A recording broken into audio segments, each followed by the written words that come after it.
नमस्कार, स्वागत है आप सभी का गणेश एस्ट्रो हेल्प में। मैं हूं आपके साथ डॉक्टर दिलीप और बहुत बहुत स्वागत करता हूं आपका ज्योतिष के इस प्रोग्राम में। इस वीडियो में हम बात करने वाले हैं बहुत ही विशेष परिवर्तन की। गुरुदेव बृहस्पति जो हैं वो अपनी राशि का परिवर्तन कर रहे हैं और वो भी 1 महीने या 2 महीने के लिए नहीं।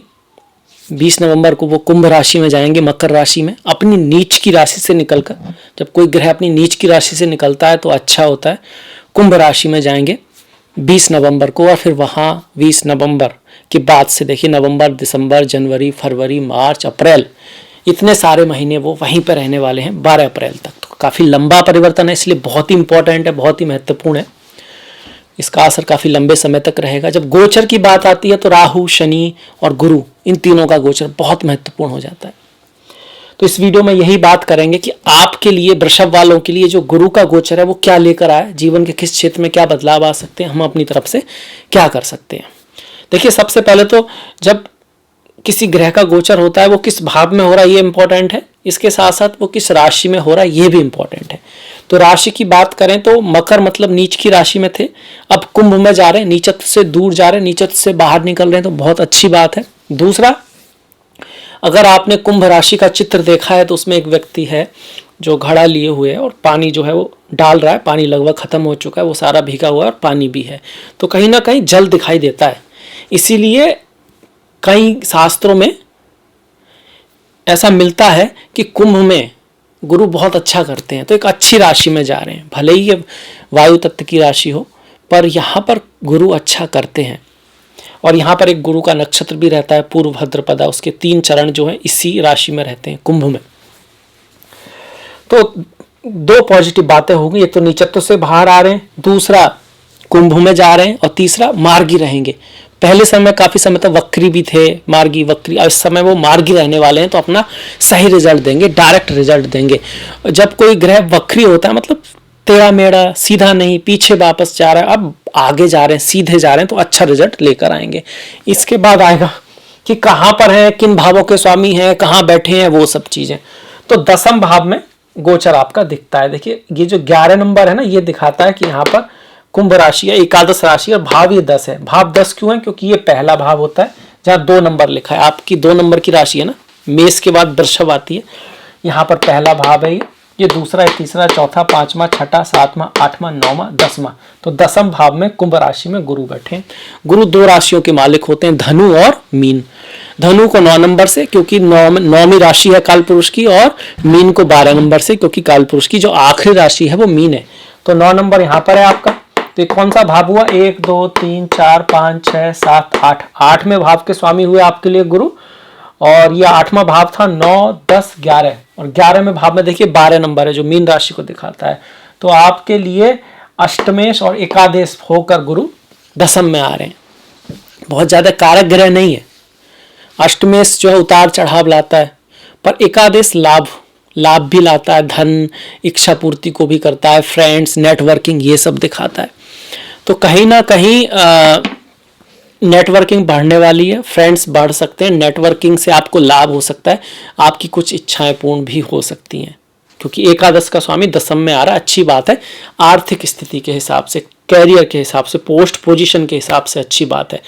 पर यही अष्टम का स्वामी भी है, तो कार्य में बदलाव भी आ सकता है, चेंज ऑफ प्लेस हो सकता है काम का, और काम पर कोई दिक्कत, उतार चढ़ाव भी आ सकता है, और डिसफेम आदि का चांसेस भी बनता है। ये दोनों ही चीजें एक साथ में बनती हैं।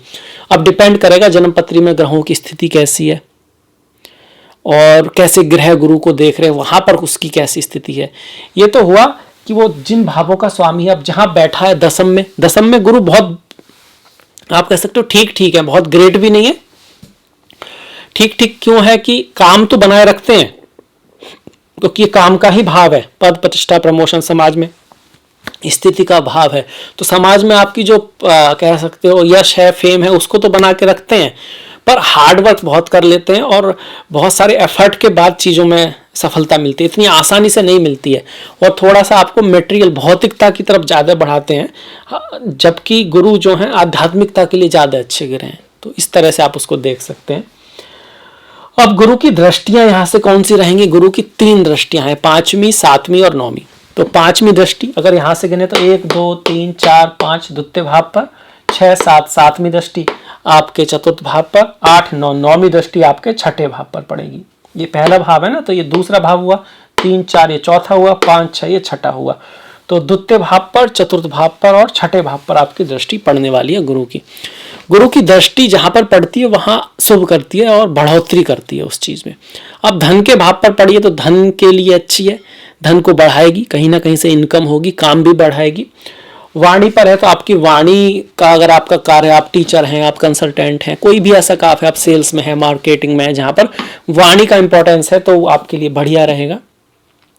द्वितीय भाव बैंक फाइनेंस का भी है तो उसको भी बढ़ाने वाली रहेगी। यहाँ से फैमिली के लिए अच्छा, आपकी फैमिली में कुछ शुभ चीजें हो सकती हैं, एडिशन हो सकता है, बढ़ा सकता है, मतलब घर में बच्चा हो जाए या फिर आपके बच्चों की शादी हो जाए, कुछ इस तरह का। चौथे भाव पर दृष्टि है, मित्र दृष्टि है, कहीं ना कहीं तो घर, जमीन, खेत, भूमि, गाड़ी आदि लेने का, कुछ ऐसी चीज जिसको हम कह सकते हैं भौतिक सुख को बढ़ाने वाली रहेगी। माता के साथ रिश्तों में सुधार लाएगी और बच्चों के साथ भी रिश्तों में थोड़ा बेटरमेंट यहाँ पे गुरु लाने वाले हैं, क्योंकि काल पुरुष की पांचवी राशि है। और ये जो लास्ट पड़ता है आपका छठे भाव में, देखिए छठा भाव है रोग ऋण ऑब्स्टिकल, डेली रूटीन, जॉब, तो जॉब लग सकता है, काम की तलाश में वो लग सकता है, पर कंपटीशन बढ़ने वाला है आपका जॉब पर, काम पर। लड़ाई झगड़े से दूर रहना है। आप पैसा खर्च कर सकते हो किसी की हेल्प में, क्योंकि सेवा का भाव भी है, किसी की हेल्प कर सकते हो आप, उसमें दान वगैरह भी दे सकते हो, इस तरह का चांस है। लड़ाई झगड़े से आपको बचना है। स्वास्थ्य का थोड़ा ख्याल रखना है, क्योंकि छठा भाव कभी कभी डिजीज दे देता है, इन्फेक्शियस डिजीज दे सकता है, तो उससे थोड़ा सा बचना है। एक्यूट जो डिजीज होती है उसका भी रहता है, पेट का भी रहता है ये भाव, तो उससे उस मामले में थोड़ा ध्यान रखना है। ये काल पुरुष की सातवीं राशि है तो रिश्तों के मामले में अच्छा रहेगा। शादी विवाह, किसी से मुलाकात, जीवन में जीवन संगनी का आना या जीवन साथी का आना, गर्लफ्रेंड बॉयफ्रेंड, वो उसके लिए अच्छा है। अगर आपकी एज कम है तो फ्रेंड्स बढ़ सकते हैं। काम की जगह पर जो आपके फ्रेंड्स हैं वो आपके लिए काफ़ी हेल्पफुल रहेंगे, इस तरह का चांसेस भी यहाँ पे बनता है। कंपटीशन आदि में विजय मिलेगी। अगर आप किसी एग्जाम की तैयारी वगैरह कर रहे हैं तो उसके लिए गुरु यहाँ पर अच्छा कर रहे हैं, बढ़िया है। अभी तो काफी लंबा गोचर है, नवंबर, दिसंबर, जनवरी, फरवरी, मार्च, अप्रैल, लगभग आधी साल सी होगी। तो इसमें क्या पूरे में ऐसा रहेगा? ये तो असर रहेगा ही रहेगा, इसके साथ कुछ चीजें रहेंगी जनवरी तक, मतलब नवंबर, दिसंबर, जनवरी तक, 1 जनवरी तक जो है गुरु धनिष्ठा नक्षत्र में रहेंगे। धन इष्ठा, धन के इष्ट, ये जो नक्षत्र है वो आपका भीष्म पितामह से जोड़ा हुआ है, अष्ट वसुओं से जोड़ा हुआ है। जो अष्ट वसु हैं जो धन देते हैं, जमीन जायदाद, ये सब उन सब से देते हैं। तो धन के बारे में 1 जनवरी तक काफ़ी अच्छा रिजल्ट आ सकता है। जमीन जायदाद से लाभ हो सकता है। म्यूजिक इंडस्ट्री में अगर आप हैं, मल्टीमीडिया इंडस्ट्री में है, मीडिया इंडस्ट्री में है, किसी तरह की आर्ट की इंडस्ट्री में है, उसका लाभ करा सकते हैं। अगर आप अपने वचनों को निभाएंगे, जैसे भीष्म पितामह से जुड़ा हुआ है, तो आपको ज़्यादा पॉजिटिव रिजल्ट ये देगा कहीं ना कहीं। ये कब तक है? 1 जनवरी 2022 तक। मंगल के नक्षत्र में है और मंगल आपके लिए 12वें भाव के मालिक है, सप्तम के। शादी विवाह के योग बनाएगा, अब्रॉड जाने की योग बनाएगा, थोड़ा बहुत खर्चा भी रहेगा। इसके बाद शतविषा नक्षत्र, राहु के नक्षत्र में आ जाएंगे और राहु के नक्षत्र में वो रहेंगे 2 जनवरी से लेकर 1 मार्च तक। और राहु आपके लग्न में ही है। लग्न में राहु है तो 2 चीजें दिला सकते हैं, फेम या डिसफेम, डिपेंडिंग अपॉन कुंडली में कैसे हैं। या तो बहुत नाम करा सकते हैं, नाम दोनों तरह से हो सकता है यहाँ पर राहु की स्थिति के आधार पर चूंकि उच्च के हैं, ज़्यादा चांस है कि आपको फेम मिले, नाम मिले। राहु पहले भाव में थोड़ा सा भ्रमित तो रखेंगे और डिसीजन लेने में थोड़ा आपको दिक्कत होगी, क्या सही है क्या नहीं है, पूर्णतः अनुमान नहीं होगा क्या करना चाहिए। राहु की जो स्थिति है ये कब तक रहेगी आपकी? ये आपकी रहेगी 2 जनवरी से लेकर 1 मार्च तक। इस समय में माँ दुर्गा की पूजा करना बहुत अच्छा रहेगा। राहु का कार्मिक रेमेडी ज्ञान है, ज्ञान, बुद्धि, दूरदृष्टि। गुरु जो है वही एक ऐसे ग्रह हैं जो राहु को कंट्रोल कर सकते हैं। दूरदृष्टि क्या होती है? देखिए, एक इंटेलिजेंट पर्सन जो है ना, एक बुद्धिमान जो व्यक्ति है वो जानता है क्या कहना है, पर एक जो ज्ञानी व्यक्ति है, जो वाइज पर्सन है, वो जानता है कब कहना है, कितना कहना है, दूर की सोच रखता है। और आप फॉर एग्जाम्पल, जैसे कि आपको बहुत सारे, कोई आम का पेड़ है तो इंस्टेंट बुद्धि तो यही कहेगी जो आम है सब खा लिए जाएं, जो रहेंगे वो खराब हो जाएंगे। पर जो ज्ञानी व्यक्ति है वो सोच पाएगा कि अगर सारे खा लिए तो फिर काम खत्म हो जाएगा, मतलब कि कुछ बचाना जरूरी है ताकि उनको लगाएं और बाद में फिर उनसे पेड़ हो, फिर और पेड़ हो, फिर एक जंगल हो। बहुत दूर की जो सोच है वो। या फिर आप कहेंगे कि जो ज्ञानी व्यक्ति है वो जैसे कहीं से पानी ला रहे हैं, पानी भर के ला रहे हैं, अपना काम चला रहे हैं, तो बुद्धिमान व्यक्ति इतना तो लाएगा, हाँ पानी लाओ, उसको वेस्ट मत करो। पर जो ज्ञानी व्यक्ति है वो सोचेगा यार, जो दूर की सोच रहा है कि रोज लाने से अच्छा है कि पाइपलाइन बिछाई जाए, फिर ना तो जाना पड़ेगा, एक तो पानी आएगा, फिर इस पानी को हम बेच मतलब दूसरों को भी दे सकते हैं, उनकी भी हेल्प रहेगी, कहीं जाना नहीं पड़ेगा उनको भी। मतलब जो दूर की जो सोच होती है वो होता है विजडम, जो गुरु देते हैं। और बुद्ध देते हैं बुद्धि, चीज़ों को समझ लेना, याद कर लेना, कैलकुलेशन कर लेना, प्लानिंग बना लेना। और एक चीज़ जो नहीं दिखाई देती उसको भी जो देख लेते हैं वो देते हैं गुरु। इसको हम बोलते हैं वाइज, विजडम बोलते हैं हम इसको। तो ये कहीं ना कहीं रेमेडी है गुरु की। मतलब जब राहु का समय हो तो दूर की देख के चलो, आप दूर की बात के सोचो, ना कि इंस्टेंट ग्रेटिफिकेशन की तरफ जाओ। इंस्टेंट तो ये है ना कि मन देखिए, सुबह तो जब ठंड होती है तो मन तो यही कहता है सोते रहो, पर आप जानते हैं कि जॉगिंग करना है, जॉब ज़्यादा बेटर है जॉब से पहले, वो फिर पूरा दिन अच्छा जाता है। पर उस टाइम तो मन तो यही कहता है कि भाई अब सो जाओ, क्या ज़रूरत है, अब तो ठंड हो रही है, फिर बारिश हो रही है, फिर गर्मी हो रही है, फिर सर्दी हो रही है। इसी तरह से बहाने बनाने के लिए कहता है। तो जो दूर की जो चीज़ है वो चॉइस करोगे तो समझिए आपका गुरु अच्छा है। अगर आप नेचुरली करते हैं, अगर नहीं करते हैं तो करने लग जाइए, आपका गुरु अच्छा हो जाएगा, राहु अच्छे हो जाएंगे। राहु भी यही है। राहु क्या है? काम, क्रोध, लोभ, मोह, ईर्षा, अहंकार, ये सारे जरूरी हैं आपके व्यक्तित्व के लिए। पर जब वो आप पे हावी होने लगे तो राहु केतु बन जाते हैं। जैसे आपने सुना होगा ना कि सूर्य चंद्र को जब राहु केतु ग्रहण लगा देते हैं, वो सूर्य चंद्र क्या है? आपका मन, आपकी आत्मा। मतलब जब आपके ऊपर ये चीजें हावी हो जाने लगे, वो आपको, आपकी प्लानिंग को एक तरह से कंट्रोल करने लगे, तो समझ लो राहु केतु आप पे हावी हो रहे हैं।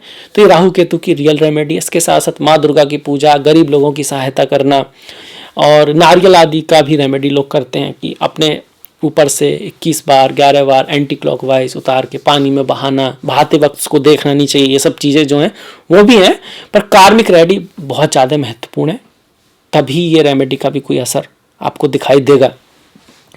अच्छा, राहु के बाद गुरु अपने ही नक्षत्र में आ जाएंगे 2 मार्च से लेकर आपके 12 अप्रैल तक।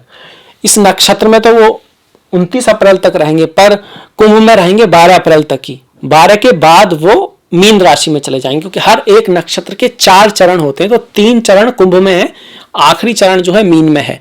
तो 12 के बाद वो मीन राशि में चले जाएंगे, पर रहेंगे पूर्व भाद्रपदा नक्षत्र में ही। और ये नक्षत्र भगवान शिव से जुड़ा हुआ है, सैक्रिफाइस से जुड़ा हुआ है, इनलाइटेडमेंट से जुड़ा हुआ है, सडन विजडम से जुड़ा हुआ है। तो यहाँ पर एक कॉन्सेप्ट आता है कि अगर आप अपने गोल पे दृष्टि कर रखेंगे, अगर आप छोटी मोटी बातों पे ध्यान नहीं देंगे, अगर आप क्रोध और अग्नि पे कंट्रोल करेंगे, अपने अग्नि तत्व जो होता है, तो ये नक्षत्र आपको ज्यादा अच्छा रिजल्ट देगा। वाइज नॉलेज जितना एकत्र करेंगे ये नक्षत्र आपको उतना अच्छे रिजल्ट देगा। जब गुरु इस नक्षत्र में होते हैं तो आप अच्छे वक्ता होते हैं, आपकी जो वाक शक्ति है वो बहुत ही तेजस्वी होती है, उससे आपको लाभ हो सकता है। इस तरह से आप देखेंगे तो ये रहेगा आपका एंड में। तो हमने सारे गोचर को भी नक्षत्रों के हिसाब से भी देख लिया, और थोड़ी बहुत गुरु की रेमेडी की भी हमने बात कर ली कि लोभ, क्रोध, ये सब मोह, ये सब राहु है एक तरह से जब आप पे हावी होने लगे। गुरु की रेमेडी क्या है? ज्ञान है।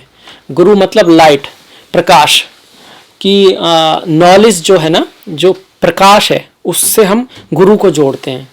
वास्तव में वो नॉलेज ही है, वो ना तमसो माँ ज्योतिर्गमय, अंधकार से प्रकाश की ओर ले चलो, मृत्यु और माँ अमृतम गमय, मृत्यु से अमृत्यु की तरफ ले चलो। वो इशारा इसी तरफ है कि ज्ञान, बुद्धिमानी, वाइजनेस, नॉलेज, विजडम, आत्मज्ञान। बाहर का ज्ञान भी गुरु है, बाहर का ज्ञान भी गुरु है, पर सबसे पहले आत्मज्ञान है। आपको हर चीज की नॉलेज है, पर अपना ही नॉलेज नहीं है, अपनी ही भावनाएं आपको कंट्रोल में नहीं रहती हैं, तो गुरु कमजोर है। तो गुरु को मजबूत बनाना है तो आत्मज्ञान को अपने अंदर बढ़ाना है। कैसे बढ़ाएं? गीता, उपनिषद पढ़ना है, समझना है, और उनको जीवन में उतारना है। पढ़ के सिर्फ दिमाग में नहीं, वो आपके चरित्र में बस जाना चाहिए। पर अब वो नहीं है जो आप सोचते हैं, आप वो हैं जो आप करते हैं। हाँ, शुरू में जो सोच है ना, वो कोई बात हो दिमाग में चलती रहती है, फिर वो कहीं ना कहीं एक्शन में आ जाती है। इसलिए पढ़ते रहोगे और उसको ध्यान रखोगे, उतारने की कोशिश करोगे, समय लगेगा बट होगा। आपका नेचर भी बदलेगा, आपका चरित्र भी बदलेगा, और जब चरित्र बदलता है तो किस्मत बदलती है। हम ही अपनी किस्मत बनाते हैं, बिगाड़ते हैं अपने ही कर्मों से। ग्रह ऐसा नहीं जादू करते हैं, हमसे ही चीजें कराते हैं। तो जब चीजें आसपास अच्छी सुनोगे, अच्छा ही देखोगे, अच्छा ही अपने मन में सब घूमता रहेगा, तो फिर अच्छा करने भी लगोगे, और जब अच्छा करने लगोगे तो रिजल्ट भी अच्छा होगा ही होगा। हाँ, टाइम लग सकता है, क्योंकि पिछला जो कर्म है उसको काटना तो जरूरी है, उसका जलना तो जरूरी है। भाई जो कर्म आज का अगर इंपॉर्टेंट है तो पिछला भी तो उतना ही इंपॉर्टेंट है ना, तो उसका जाना जरूरी है। पर इसका जो सही रेमेडी है वो यही है, सही कर्म करना, अच्छे कर्म करना। इसके अलावा अपने माता पिता गुरुओं की रेस्पेक्ट करना, नहाने के पानी में हल्दी केसर आदि का यूज करना, गाय को हल्दी आदि का आटा देना, जो पीले केले होते हैं उनको आप गुरुवार के दिन, अगर कोई ऐसे लोग हैं जिनको वास्तव में हेल्प की आवश्यकता है, उनको दे सकते हैं। ब्राह्मण आदि की सेवा करना भी गुरुवार के दिन बहुत बढ़िया है। मंदिर में सफाई आदि में हेल्प करना, और ये गुरुवार के दिन थोड़ा ज़्यादा बढ़िया है। ऐसा नहीं दूसरे दिन करेंगे तो कोई रिजल्ट नहीं मिलेगा, वो भी कर सकते हैं। गुरु के मंत्र भी हैं, ओम ग्राम ग्रीम गुरोम सह गुरुवे नमः, उस मंत्र का भी जाप कर सकते हैं। ओम नमो भगवते वासुदेवाय, ओम नमः शिवाय। जिसके प्रति भी आपकी श्रद्धा है, जो प्रभु हैं, आपके इष्ट हैं, उनकी पूजा करने से हमेशा ही गुरु अच्छे रहते हैं। तो ये तो था मेरी तरफ से वृषभ राशि वालों के लिए, लग्न वालों के लिए गुरु का जो गोचर फल है। आई होप, मुझे आशा है आपको पसंद आएगा, अच्छा लगेगा। तो प्लीज़ लाइक कीजिएगा, सब्सक्राइब कीजिएगा, शेयर कीजिएगा, और घंटी वाला जो बटन है उसको दबाना मत भूलिएगा। आपका सहयोग बहुत महत्वपूर्ण है, अपने सहयोग को इसी तरह से बना के रखिएगा। अब मैं आपसे विदा लेता हूँ, मुलाकात होगी आपसे नेक्स्ट वीडियो में। तब तक अपना ख्याल रखें, अपनों का ख्याल रखें, सभी का ख्याल रखें। नमस्कार।